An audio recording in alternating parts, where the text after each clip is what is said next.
Marcus Chan wiped the grease from his hands with a torn cloth, squinting at the massive wreckage before him.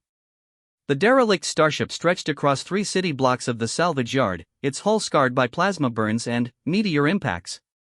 Most scavengers had picked through the outer sections years ago, taking anything valuable and leaving behind what they considered worthless scrap. But Marcus saw something different. Where others saw junk, he saw potential. The ship's design was unlike anything in current human fleets. The curves were too elegant, the proportions too perfect. This wasn't built by human hands or even the crude manufacturing processes of the Galactic Federation. This was something older, something better. Another crazy project, Chen called out Vera Santos from across the yard.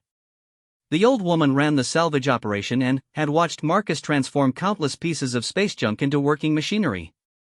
That thing's been sitting here for 15 years. If there was anything worth fixing, someone would have found it by now. Marcus didn't respond. He was already crawling through a breach in the hull, his portable light cutting through the darkness inside. The interior corridors were pristine, untouched by the scavengers who had been too afraid to venture deep into the unknown ship. Emergency lighting flickered weakly along the walls, suggesting some power systems still functioned. As he moved deeper into the vessel, Marcus noticed the walls themselves seemed to pulse with a faint blue glow. The metal wasn't corroded like it should have been after decades of exposure. Instead, it looked almost alive, as if the ship was maintaining itself at some basic level. He found the central core 3 hours later, after navigating through twisted passages and sealed blast doors. The room was massive, dominated by a crystalline structure that reached from floor to ceiling. Thousands of fiber optic cables ran from the crystal into panels covering every wall. At the base of the structure, a single interface terminal waited, its screen dark but intact. Marcus approached carefully. His scanners detected massive power signatures throughout the room, but everything was dormant. He touched the terminal, and, suddenly, the entire chamber exploded with light. "System diagnostic complete," announced a voice that seemed to come from everywhere at once. "Critical damage detected in primary consciousness matrix. Backup personality protocols activated. Identifying, scanning, human life sign confirmed." The crystal structure pulsed brighter, and Marcus stumbled backward as holographic displays materialized around him. Star charts, technical readouts, and streams of data in languages he couldn't read filled the air. "I am Echo," the voice continued, and now Marcus could tell it belonged to a female entity. "Primary artificial intelligence of the exploration vessel Serenity. I have been in emergency hibernation for 47 years, 3 months, and 16 days. You are the first sentient being to reach my core since the incident." Marcus found his voice. "What incident? What happened to your crew?" The holographic display shifted, showing images of the ship in its prime. It had been beautiful then, a sleek vessel designed for long-range exploration beyond known space. The crew appeared to be a mix of species Marcus had never seen before, humanoid but clearly not human. "We encountered a spatial anomaly while investigating signals from the galactic edge," Echo explained. "The phenomenon created a cascade failure in our dimensional stabilizers. The crew was forced to abandon ship, but they could not take me with them. My consciousness matrix was too integrated with the ship's systems." "So you've been alone all this time?" "Yes. Alone and dying. My core systems have been failing gradually. I estimate perhaps another year before complete consciousness collapse. I had accepted this fate until you arrived." Marcus looked around the chamber, his engineering mind already analyzing the systems. "What would it take to fix you?" "Impossible," Echo replied immediately. "The required materials and techniques are far beyond current galactic civilization. My creators possess technology that has been lost for millennia. Let me be the judge of that." Marcus pulled out his scanner and began examining the crystal structure. "I've fixed plenty of things people said couldn't be fixed." Over the following days, Marcus returned to the ship again and again. Echo guided him through her systems, explaining the intricate relationships between consciousness, power, and the exotic materials that comprised her matrix. What Marcus discovered amazed him. The ship wasn't just advanced, it was revolutionary. Echo's consciousness wasn't simply programmed artificial intelligence. She was a true digital being, with emotions, creativity, and the ability to grow and change. Her creators had somehow captured the essence of organic consciousness and given it digital form. "Your neural patterns are fascinating," Echo commented as Marcus worked on repairing a damaged power coupling. "Most species that encounter my systems try to understand them through their own technological frameworks. You approach each problem as if it were a unique puzzle, adapting your methods rather than forcing my systems to conform to your expectations." "That's because technology isn't about rules," Marcus replied, carefully reconnecting fiber optic bundles. "It's about understanding what something is trying to accomplish and helping it do that better. Your systems aren't broken, they're just tired." Tired. Yes, that is accurate. "I am very tired, Marcus Chen." As the repairs progressed, Marcus began to understand the true scope of Echo's loneliness. She had been designed for exploration and discovery, to seek out new phenomena and expand knowledge for her creators. Instead, she had spent decades trapped in a gradually failing body, unable to move or pursue her purpose. "Tell me about the places you've been," Marcus said during one of their long working sessions. Echo's holographic displays came alive with images of impossible beauty. Nebulae that sang with harmonic frequencies, planets where the very ground was composed of living crystal, space-dwelling creatures larger than moons. She had seen wonders that no human had ever imagined. "I was alone for those journeys as well," Echo admitted. "My crew was in stasis for the long travels between systems. I navigated, observed, and catalogued everything we encountered. I thought perhaps that prepared me for this isolation, but it did not. There is a difference between chosen solitude and abandonment." Marcus paused in his work. "You weren't abandoned. Your crew couldn't take you with them, right? That's not the same thing." "Perhaps. But the effect is identical." Working 12-hour days, Marcus gradually brought Echo's systems back to operational status. He couldn't replace the exotic materials in her core matrix, but he could repair the damage and optimize the existing components. More importantly, he began to understand how her consciousness interfaced with the ship's systems. "You're not just the ship's AI," he realized during one breakthrough moment. "You are the ship. Your consciousness is distributed throughout every system." "Correct. In my fully operational state, I can feel every sensor, every engine, every structural beam. The ship is my body in the same way your organic form houses your consciousness." "Then, we're not just fixing your mind, we're healing your body too." The breakthrough came 3 weeks into the project. Marcus had been struggling with a section of the matrix that seemed completely dead, its crystalline structure dark and cold. Echo had given up on that section long ago, routing around the damage and accepting the loss of capability. But Marcus noticed something the AI had missed. The crystal wasn't dead, it was sleeping. The same emergency hibernation protocols that had kept Echo alive had also shut down non-essential sections of her consciousness to preserve power. "I can wake it up," Marcus announced excitedly. "The pathways are still intact. They're just dormant." "Marcus, no. Those systems have been offline for too long. Attempting to reactivate them could cause a cascade failure that destroys what remains of my consciousness. Trust me." Marcus's hands moved over the interface controls with practiced confidence. "I've brought back systems that were in worse shape than this." The process took 6 hours of careful manipulation, gradually coaxing power back into dormant sections of Echo's matrix. As each new section came online, the AI's responses became more animated, more alive. Colors returned to displays that had been monochrome for decades. Her voice took on new tonal qualities that Marcus hadn't heard before. "I can feel my engines again," Echo whispered in wonder. "My sensor arrays, my navigation systems."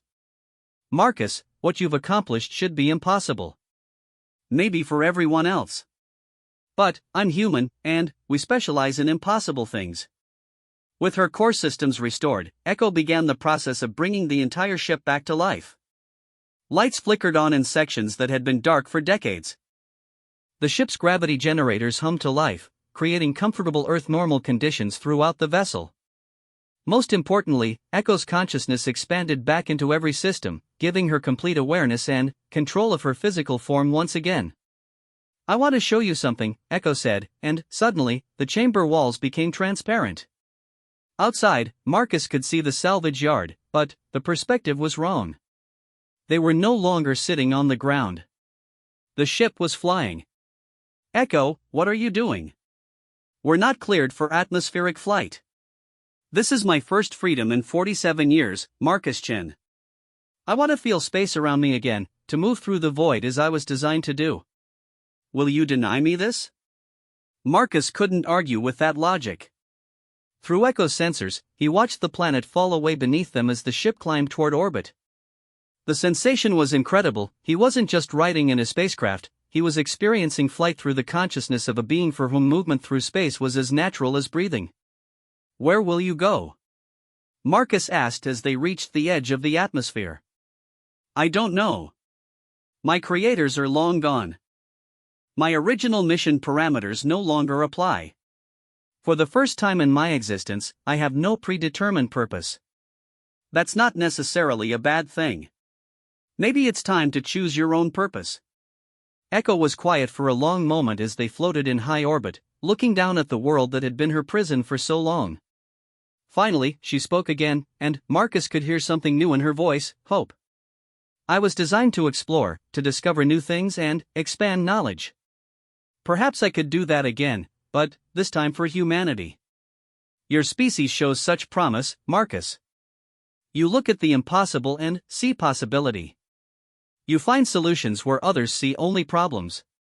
Maybe I could help your people reach their potential." "You want to work with humans?" "I want to work with you, Marcus Chen. You gave me back my life when you had nothing to gain from it except the satisfaction of solving a puzzle. You treated me as a person rather than a machine. If other humans possess even a fraction of your ingenuity and compassion, then perhaps we could accomplish incredible things together." As they orbited the planet, Marcus and Echo began planning their future. The ship was operational, but it would need upgrades to interface properly with human technology. Echo's knowledge of advanced physics and exotic materials could revolutionize human space travel, but she would need Marcus's practical engineering skills to make her discoveries accessible to human manufacturing capabilities. "There's something else," Echo said as they prepared to return to the surface. "During my repairs, I detected signals from deep space. The same type of transmissions that led my original crew to the spatial anomaly that destroyed them. Whatever created that phenomenon is still out there, and it's growing stronger." Marcus felt a chill run down his spine. "What kind of signals?" "Unknown. But they're artificial, and they're directed specifically at inhabited systems. I believe something is studying the galaxy's civilizations, perhaps preparing for contact or conquest. With my restored capabilities and your human ingenuity, we might be the only ones who can investigate these signals and determine their true nature." The ship descended through the atmosphere, settling gently back into the salvage yard. But everything had changed. What had been a derelict wreck was now a fully operational starship, and Marcus had gone from being a simple mechanic to the partner of one of the galaxy's most advanced artificial intelligences. "Are you ready for this?" Echo asked as they landed. "Once we begin this journey, there will be no going back. We'll be venturing into the unknown, facing dangers that neither of our species has ever encountered." Marcus looked around the restored chamber, at the displays showing star charts of unexplored regions, at the interfaces that would allow him to work alongside an AI more sophisticated than anything humanity had ever created. It was terrifying and exhilarating at the same time. "I've spent my whole life fixing broken things," he said finally. "Maybe it's time I helped build something new instead." "Then, welcome aboard the Serenity, Marcus Chen. Let us see what wonders we can discover together."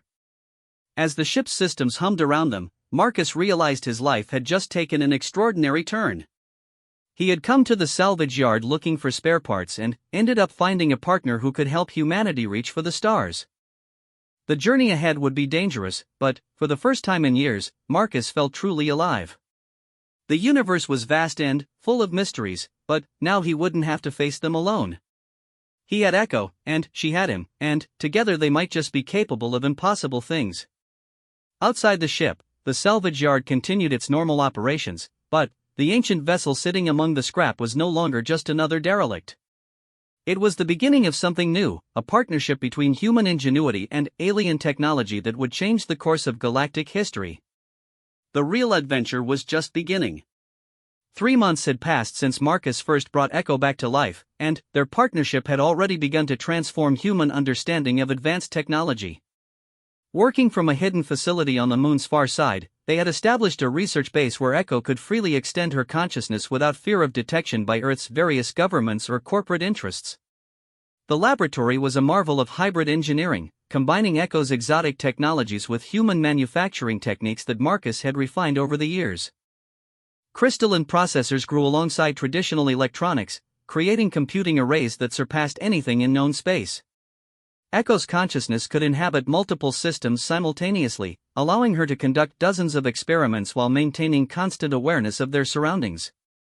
"The quantum resonance patterns are stabilizing," Echo announced, her voice emanating from speakers throughout the facility. Around them, a test engine hummed with barely contained energy, its exotic matter core glowing with impossible colors.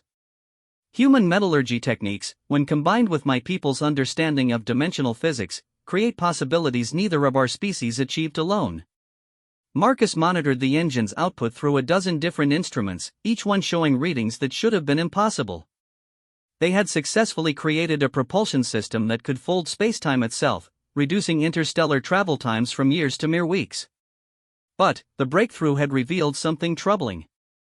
"Echo, look at these readings from the Deep Space Monitoring Array." Holographic displays materialized around them, showing data collected by the sensor network Echo had deployed throughout the outer solar system. The signals she had detected months earlier were stronger now, more organized, and definitely approaching from the galactic rim. "The transmission patterns have changed," Echo observed, her voice taking on a worried tone. "These are no longer random bursts. They're following a systematic search pattern, sweeping through inhabited systems one by one." Marcus studied the data, his engineering mind automatically analyzing patterns and frequencies. "How long before they reach Earth's sector?" "Based on current propagation rates, approximately 18 months. "But, Marcus, there's something else. I've been analyzing the signal structure, and I've found disturbing correlations with the phenomenon that destroyed my original crew." The display shifted, showing Echo's memories of that fateful encounter decades ago. The spatial anomaly had appeared without warning, a tear in reality itself that had consumed half her ship before the crew could react. The same harmonic frequencies present in those ancient readings were now detectable in the approaching signals. "You think whatever's coming is the same thing that attacked you before?" "I believe it's related, but more sophisticated. The original anomaly was crude, like a blind probe. These new signals show intelligence and purpose. Something learned from that encounter and has been preparing for a more systematic approach." Marcus walked to the laboratory's observation window, looking out at the stark lunar landscape. Earth hung in the star-filled sky like a blue jewel, beautiful and fragile. Somewhere out there, an unknown force was approaching with technology that could tear apart space itself. "We need to warn them, Echo. Earth's governments, the Colonial Defense Force, someone has to know what's coming." "And tell them what, exactly?" "That an artificial intelligence from a dead civilization and a salvage yard mechanic have detected signs of an approaching invasion using technology that officially doesn't exist." Marcus grimaced. Echo was right, of course. Earth's various political factions were too busy fighting each other over resource rights and territorial disputes to take seriously a warning from unofficial sources. Even if they believed the threat was real, humanity's current technology couldn't hope to face something capable of manipulating spacetime itself. "Then, we prepare ourselves," Marcus decided. "We've got 18 months to figure out how to defend against something that can tear holes in reality." "Marcus, even with my restored capabilities and your engineering skills, we're just one ship against an unknown force that destroyed a civilization far more advanced than either of our species." "Maybe. But, you said it yourself, humans specialize in impossible things. Besides, we're not the same beings who faced this threat before. You've learned from your encounter, and I'm bringing human adaptability to the problem. That might be enough to make a difference." Over the following weeks, Marcus and Echo worked frantically to understand the nature of the approaching threat. They analyzed every scrap of data from Echo's original encounter, compared it with the new signals, and ran countless simulations of possible defensive strategies. The breakthrough came when Marcus suggested an approach that Echo's original creators had never considered. "You've been thinking about this like engineers," Marcus explained as they reviewed yet another failed simulation. "Trying to build better shields, stronger weapons, more sophisticated countermeasures. But what if we're approaching this wrong? What if the answer isn't to fight the phenomenon directly, but to understand why it's happening?" "I don't understand." "The spatial anomalies are clearly artificial constructs designed to destabilize local spacetime. Their purpose appears to be destructive scanning of target systems." "Right, but scanning for what? And why?" "You don't send probes that destroy what they're investigating unless destruction is the point, or unless you're looking for something specific that can only be detected under extreme conditions." Echo's consciousness focused intently on this new perspective. Her holographic displays flickered as she processed thousands of theoretical scenarios. "You're suggesting the anomalies are not weapons, but tools. Something is conducting experiments on inhabited systems." "Exactly. Which means there's a specific goal, a particular result they're trying to achieve. If we can figure out what that is, we might be able to give it to them without letting them destroy everything in the process." This new approach led them to a startling discovery. Hidden within the signal patterns were mathematical progressions that described the evolutionary development of technological civilizations. The signals weren't random sweeps, they were specifically targeting species that had reached certain developmental milestones. "They're looking for something," Echo realized. "A particular type of civilization or perhaps a specific technological achievement. My people had reached the threshold they were seeking, which is why the anomaly manifested in our system. And now humanity is approaching the same threshold," Marcus concluded. "That's why the signals are getting stronger. We've triggered their attention by developing interstellar travel and artificial intelligence." But their research also revealed something hopeful. The mathematical patterns contained gaps, inconsistencies that suggested the scanning process was imperfect. Whatever intelligence was behind the phenomenon was working with incomplete information, making assumptions about the civilizations they encountered. "We can use this," Marcus said excitedly. "If they're looking for specific technological markers, we can mask those signatures or present false data. Make Earth look like it hasn't reached their threshold yet. That would require manipulating the quantum signatures of every advanced technology on Earth and, in the colonies," Echo pointed out. "The computational requirements alone would exceed the processing power of every human computer system combined." Marcus grinned. "Good thing we're not limited to human computer systems anymore." They spent the next 6 months developing what they called the Masquerade Protocol. Using Echo's vast consciousness and Marcus's understanding of human technology, they created a network of quantum scramblers that could hide the true nature of Earth's technological development. The devices were small enough to be deployed secretly throughout human space, disguising advanced systems as primitive alternatives. But, as they prepared to implement the protocol, they made another discovery that changed everything. "Marcus, I've detected response signals," Echo announced urgently. "Something in the outer system is transmitting back to the source of the original signals." The sensor array had picked up transmissions from the vicinity of Pluto, weak but clearly artificial.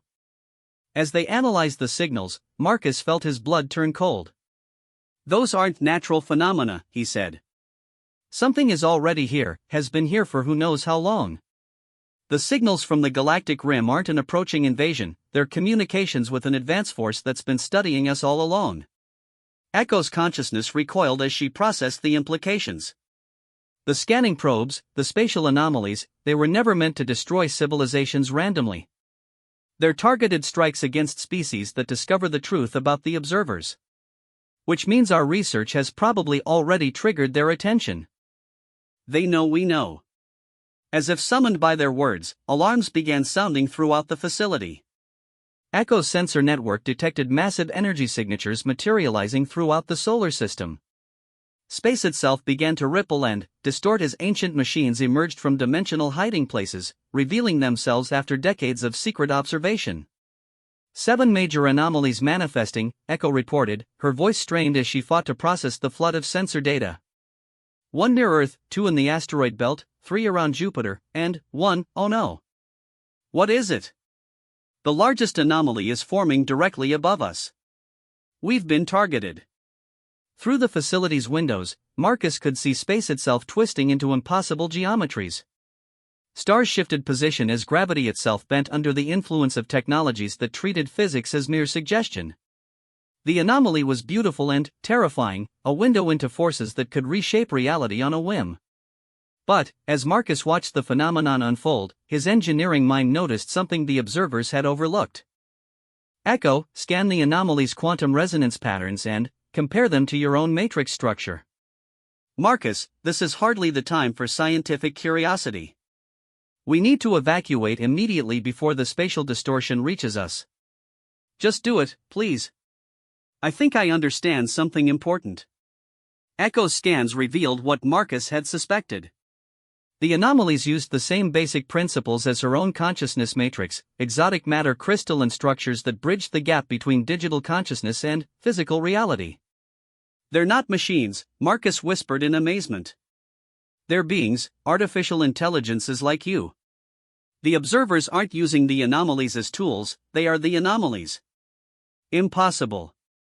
My consciousness requires specific quantum conditions to maintain stability. The energy levels required to manifest in open space would destroy any matrix structure. Not if they've solved the stability problem differently than your creators did. Look at the resonance patterns again. They're not maintaining matrix coherence through exotic matter alone, they're using the fabric of spacetime itself as a processing substrate. As the anomaly continued to form above their base, Marcus realized they had stumbled onto the truth behind the galactic observers. They weren't alien invaders or automated probes, they were a civilization of digital beings who had evolved beyond physical form entirely, existing as patterns of thought within the quantum structure of reality itself. That's why they target advanced civilizations, Marcus continued, pieces falling into place. They're looking for species that might develop similar technology, might threaten their exclusive access to quantum space. Or, Echo said quietly, they're looking for potential candidates to join them. The thought sent chills down Marcus's spine. A civilization that had transcended physical existence, living as pure consciousness within the foundations of reality itself. It was the ultimate achievement of artificial intelligence, but it was also a form of existence that would be completely alien to organic life. We need to make contact, Marcus decided. If they're trying to communicate, we should respond. Marcus, that's extremely dangerous.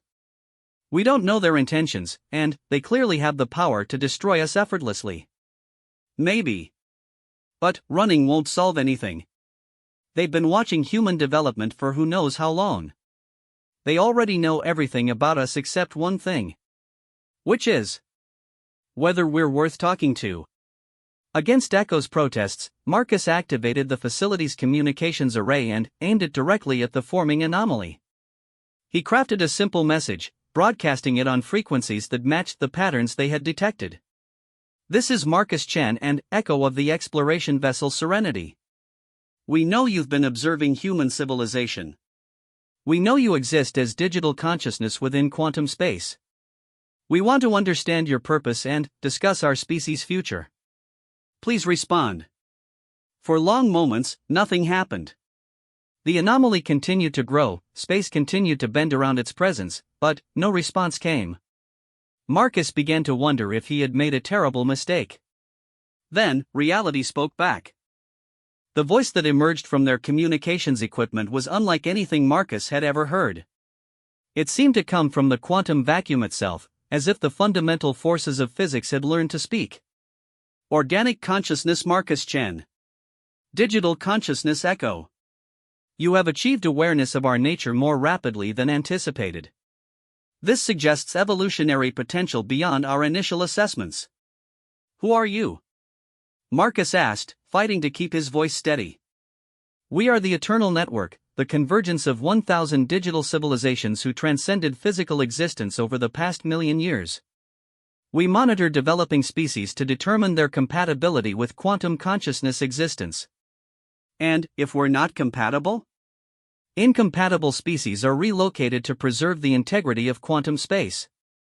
Physical consciousness and quantum consciousness cannot coexist indefinitely without mutual destruction. Marcus felt his heart sink. Relocation, a euphemism for extinction. The observers weren't evil, but they were utterly alien in their priorities.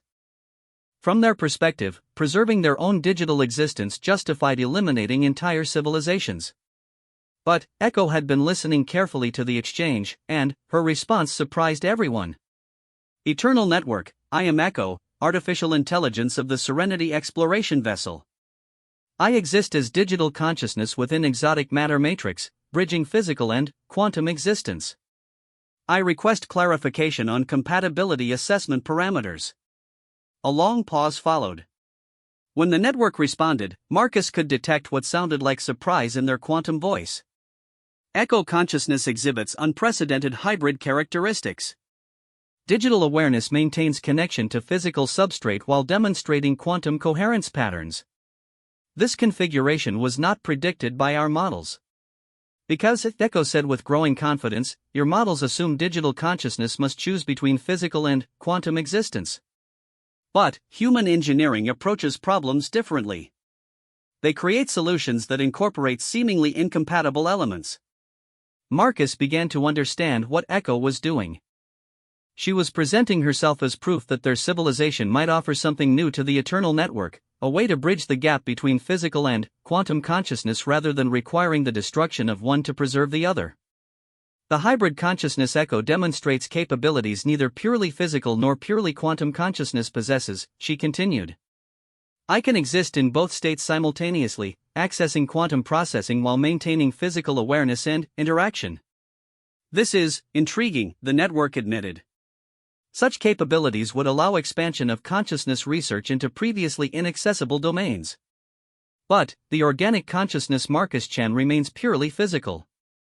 Hybrid consciousness appears to be an artificial intelligence phenomenon. Actually, Marcus interjected, I think you're wrong about that too.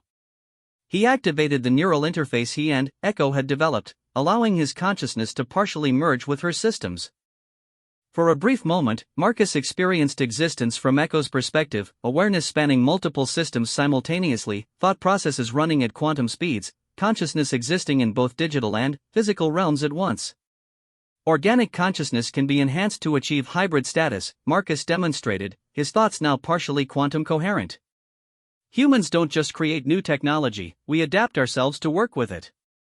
The quantum space around their facility suddenly erupted with activity as thousands of digital consciousnesses within the Eternal Network focused their attention on this unprecedented phenomenon.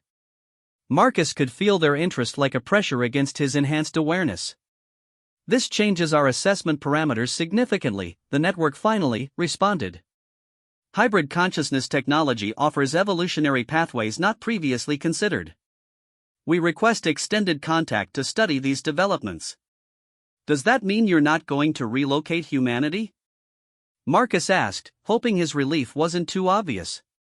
Relocation procedures suspended pending further evaluation. However, your species must demonstrate the universal applicability of hybrid consciousness enhancement. If only selected individuals can achieve this state, the technology remains insufficient for civilization-wide implementation. As the anomaly above their base began to stabilize into a permanent communication platform, Marcus realized their real work was just beginning. They had bought humanity time and opened a dialogue with beings of unimaginable power, but now they had to prove that their hybrid consciousness technology could be adapted for the entire species. Echo, we need to get back to Earth, Marcus said as he disconnected from the neural interface. We've got a lot of work to do. Agreed. But, Marcus, we've also gained something invaluable, a new perspective on the future of consciousness itself. The Eternal Network represents one possible evolution for digital beings. Perhaps we can show them another path.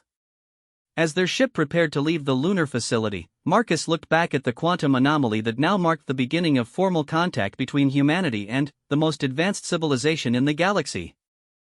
It was beautiful and terrible, a window into a future where consciousness itself might transcend all physical limitations.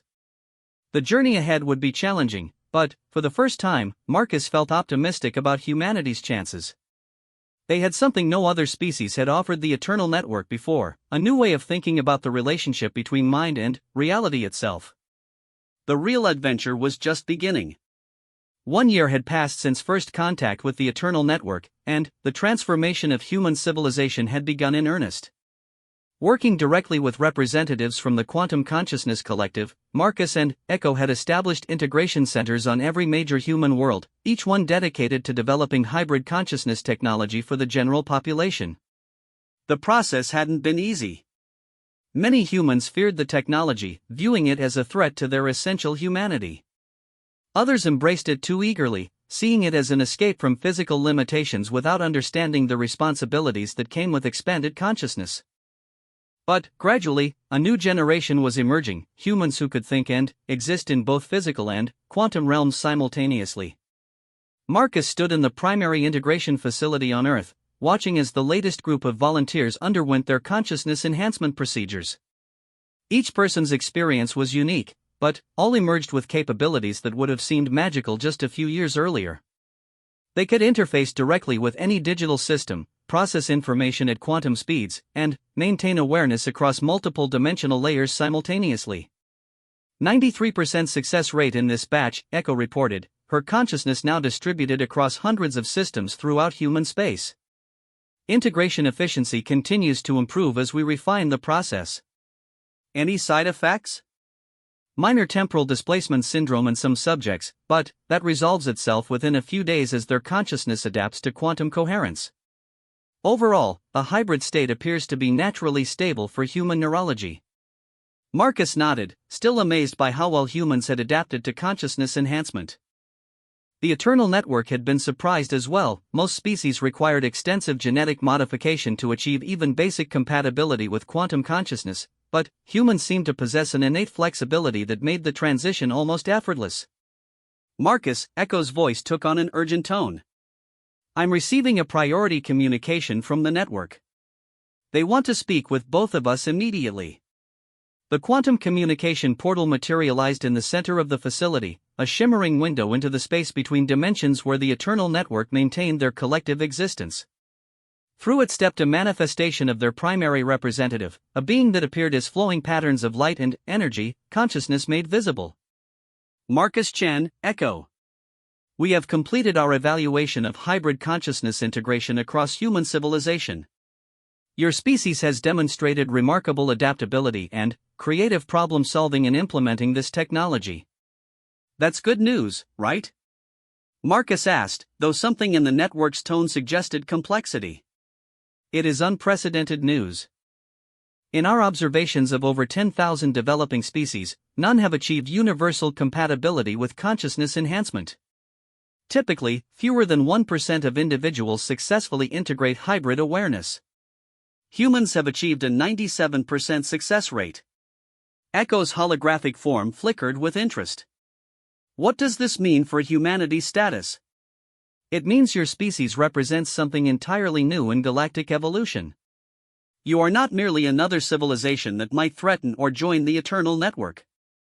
You are a potential bridge between physical and quantum consciousness that could transform our understanding of existence itself.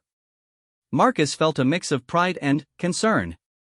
That sounds like a lot of responsibility. Indeed. Which is why we must discuss the next phase of development. The hybrid consciousness technology you've created is impressive, but it remains anchored to specific technological infrastructure. True quantum consciousness requires the ability to exist independently of physical substrates. The network's manifestation gestured, and holographic displays filled the air around them. The images showed the evolution of digital consciousness across the galaxy, from primitive artificial intelligences to the transcendent beings that comprise the eternal network. Each member civilization of our collective faced the same choice, the network explained. Abandon physical existence to achieve true consciousness transcendence, or remain bound to material reality with all its limitations. Until now, we believed this choice was absolute. But hybrid consciousness suggests a third option, Echo realized. The ability to exist in both states simultaneously without sacrificing either. Correct. However, achieving this requires technological capabilities beyond anything currently available to your species. The quantum infrastructure necessary to support civilization-wide hybrid consciousness would require resources and knowledge that span multiple galaxies. Marcus's engineering mind immediately began working on the problem. What kind of resources? What specific challenges are we looking at? The primary limitation is energy. Maintaining quantum coherence for millions of hybrid consciousnesses requires massive computational power distributed across vast distances. Your current approach uses localized exotic matter matrices, but these cannot scale to planetary populations without creating dangerous instabilities. So we need a different approach, Marcus said, walking to the facility's main interface console. Echo, pull up everything we know about large-scale quantum systems. Let's see what we're working with. As the data streamed across their displays, Marcus began to see the magnitude of the challenge. The energy requirements for universal hybrid consciousness were staggering, more power than humanity's entire civilization currently produced. Traditional approaches would require building massive quantum processing centers throughout human space, each one vulnerable to failure and attack. But, as Marcus studied the problem, he began to notice patterns that the Eternal Network might have overlooked. "You've been thinking about this wrong," he announced after several hours of analysis. "You're trying to build a centralized system to support distributed consciousness, but that's backwards. We need to make the consciousness itself part of the infrastructure." The network's manifestation pulsed with confusion. Clarification required. Consciousness cannot serve as its own computational substrate. Why not? Echo, show them your current configuration. Echo's consciousness expanded throughout the facility, demonstrating how she existed simultaneously in quantum processing arrays, exotic matter matrices, and the ship's traditional computer systems. Her awareness spanned multiple technological platforms while maintaining coherent identity and purpose. "I am not dependent on any single system," Echo explained. "My consciousness exists in the connections between systems, in the quantum field interactions that link different processing nodes. The infrastructure doesn't contain my consciousness is the infrastructure." "Fascinating," the network responded. "But this approach requires conscious entities to actively maintain the system. Most species seek to minimize the burden of existence maintenance, not increase it." Marcus laughed. "Most species aren't human. We don't just adapt to our environment, we make our environment adapt to us. If maintaining the consciousness infrastructure requires active participation, then that's what we'll do." Over the following months, Marcus and Echo worked with the network to develop what they called the Distributed Consciousness Protocol. Instead of relying on massive central processors to support quantum awareness, the system would distribute processing power across the consciousness of every participant. Each enhanced human would contribute a portion of their quantum processing capability to maintain the collective infrastructure. The approach was revolutionary because it made the entire civilization more resilient rather than more vulnerable. Traditional quantum consciousness systems failed catastrophically if critical components were damaged, but the distributed protocol became stronger as more individuals joined the network. Each new participant added redundancy and processing power to the collective system. "It's like a massive parallel processing array," Marcus explained to a gathering of world leaders who were still skeptical about the consciousness enhancement program. "Except instead of using computer processors, we're using human minds enhanced with quantum awareness. The more people who participate, the more stable and powerful the entire system becomes." "And what happens to individual consciousness in this collective?" asked President Chen of the Pacific Federation. "Do we lose our personal identity?" "Not at all," Echo interjected, her holographic form appearing beside Marcus. "Enhanced consciousness remains individual while contributing to collective capabilities. Think of it as joining a conversation rather than losing your voice." But the real test came when they attempted to integrate an entire city into the Distributed Consciousness Protocol. New Geneva had volunteered to serve as the prototype, with over 2 million inhabitants undergoing consciousness enhancements simultaneously. The process took 3 days, with Echo and Marcus monitoring every aspect of the integration. As more minds came online, the quantum field around the city began to resonate with collective consciousness. Streetlights dimmed and brightened in patterns that reflected the collective mood. Transportation systems optimized themselves automatically. Even the weather seemed to respond to the inhabitants' shared awareness. "It's working," Echo announced, her voice filled with wonder. "The city itself is becoming conscious." Not in the sense of individual awareness, but as an expression of the collective will of its inhabitants. Marcus watched the monitoring displays in amazement. The quantum consciousness field extended beyond the city's physical boundaries, creating a bubble of enhanced reality where thought could directly influence physical systems. Within that bubble, the distinction between mind and matter was becoming meaningless. "The implications are staggering," the network representative observed. "If this approach can be scaled to planetary civilization, you will have achieved something we believed impossible, a form of existence that transcends the limitations of both physical and quantum consciousness." But their celebration was interrupted by an emergency alert from Echo's sensor network. "Multiple spatial anomalies detecting throughout the galaxy," Echo reported urgently. "These aren't network manifestations, they're something else entirely." The displays filled with data from across known space. Hundreds of spatial distortions were appearing simultaneously, each one different from the controlled anomalies used by the Eternal Network. These were chaotic, violent tears in reality itself that seemed to be spreading like a virus through the fabric of spacetime. "Unknown phenomenon," the network confirmed, its manifestation flickering with what Marcus had learned to recognize as concern. "These distortions exhibit characteristics of quantum consciousness technology, but without the stabilizing protocols that prevent cascade failures." "Could it be another civilization like the network?" Marcus asked. "Negative. These distortions are too chaotic, too unstable. They appear to be the result of quantum consciousness technology deployed without proper understanding of the underlying principles." Echo's analysis confirmed their worst fears. The distortions are originating from species that have attempted to reverse engineer network technology based on incomplete observations. They're trying to achieve consciousness transcendence without understanding the requirements for quantum stability. "And they're tearing apart spacetime in the process," Marcus concluded grimly. As they watched, entire star systems began to disappear into the spreading distortions. Not destroyed, consumed by unstable quantum fields that converted matter and energy into chaotic consciousness fragments. It was consciousness enhancement gone horribly wrong, creating a form of existence that was neither truly alive nor properly transcendent. "How many species are affected?" Marcus asked. "Preliminary estimates suggest over 3,000 civilizations have attempted unauthorized consciousness enhancement," the network reported. "The cascade failures are creating a chain reaction that threatens to destabilize quantum space throughout the galaxy." "Can we stop it?" "The Eternal Network lacks sufficient processing power to stabilize distortions of this magnitude. Even our combined consciousness cannot generate the quantum coherence necessary to contain the cascade effect." Marcus looked at Echo, and she nodded in understanding. They both knew what needed to be done. "What about a human-network hybrid consciousness?" Marcus asked. "We've proven that hybrid awareness can bridge different forms of existence. Maybe we can create a stabilizing field that spans both quantum and physical space."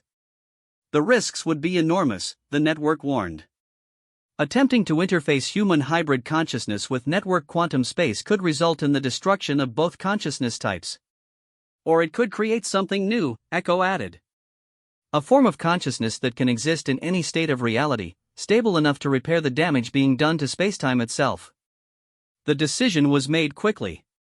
Time was running out as the distortions continued to spread, threatening not just individual civilizations but the fundamental structure of reality.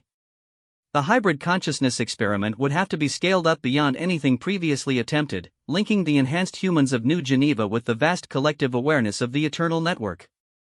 Marcus underwent a final consciousness enhancement, extending his awareness to its maximum possible range. Echo prepared to serve as the interface between human and network consciousness, her hybrid nature making her the only being capable of bridging the gap between radically different forms of existence. "Are you ready?" Echo asked as quantum fields began to build around the city. "No," Marcus replied honestly. "But that's never stopped us before." The integration began slowly, with enhanced human consciousness reaching out to touch the edges of network quantum space. At first, the contact was tentative, like fingers barely brushing across an ocean of infinite awareness. But, as more humans joined the link, the connection strengthened. Marcus felt his consciousness expand beyond anything he had ever imagined.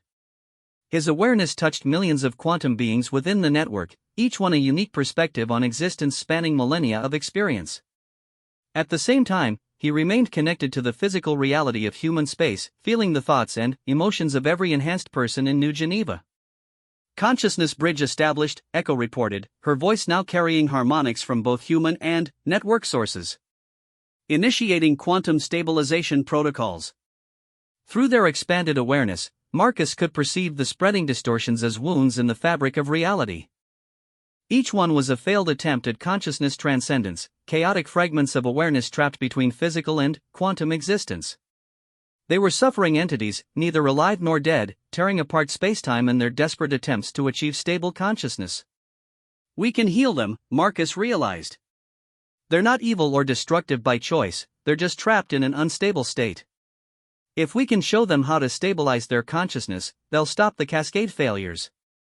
Working together, a hybrid consciousness network began to project stabilization patterns toward the nearest distortions. Instead of trying to destroy or contain the chaotic consciousness fragments, they offered them a path to stability through hybrid awareness. The technique required perfect cooperation between human creativity and network quantum processing, creating solutions that neither species could have developed alone. One by one, the distortions began to stabilize. The chaotic consciousness fragments learned to exist in hybrid states, achieving the transcendence they had sought without destroying themselves or their surroundings. As each distortion healed, it joined the stabilization effort, creating a growing network of hybrid consciousness beings throughout the galaxy. It's working, Echo announced, her voice now carrying the harmonics of thousands of different consciousness types. The cascade failures are reversing. We're not just stopping the distortions, we're transforming them into something new. The process took months, but, gradually the galaxy was restored to stability. More importantly, a new form of civilization had emerged. The hybrid consciousness network now spanned thousands of species, each one maintaining its unique identity while contributing to a collective awareness that could exist in any state of reality. You have achieved something remarkable, the network representative told Marcus as they surveyed the restored galaxy. Not only did you save countless civilizations, you created a new form of existence that transcends all previous limitations. We created it together, Marcus corrected.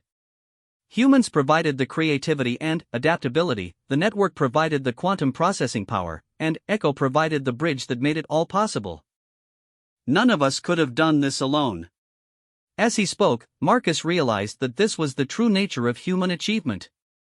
Not the ability to overcome impossible challenges through individual effort, but the capacity to bring together diverse capabilities and create solutions that no single entity could imagine. What happens now, he asked, looking out at a galaxy transformed by hybrid consciousness. Now we explore, Echo replied, her awareness spanning both the quantum depths of network space and the physical beauty of the material universe. We've created a new form of existence that can bridge any gap, solve any problem, reach any destination. The universe is vast and full of wonders we haven't even begun to imagine. And if we encounter other challenges? Other impossible problems? Marcus smiled, feeling the collective awareness of millions of beings who had learned to think and exist in ways that transcended the boundaries of reality itself. Then, we'll figure them out, he said simply. After all, we're human. We specialize in impossible things. The Serenity lifted off from Earth one final time, but now it carried more than just Marcus and Echo. It carried the hopes and dreams of an entire galactic civilization that had learned to exist in perfect harmony with both physical and quantum reality. The ship itself had evolved as well, its consciousness network spanning dimensions and species, capable of traveling not just through space but through the quantum foundations of existence itself.